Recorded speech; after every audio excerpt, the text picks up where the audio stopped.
si Binibining Laila de Lima. John, drug trafficking charges.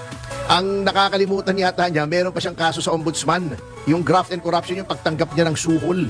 5 million pesos na ibinigay sa kanya sa isang bag ng Hermes. At baka nakakalimutan nila, may disbarment pa si Binibining de Lima sa Supreme Court na hanggang ngayon ay hindi pa nadidesisyonan. At hindi lang yan, but wait, there's more.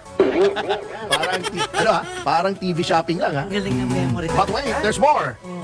Meron pa yung contempt charge. Anong contempt charge ito? Sa Korte Suprema. Bakit?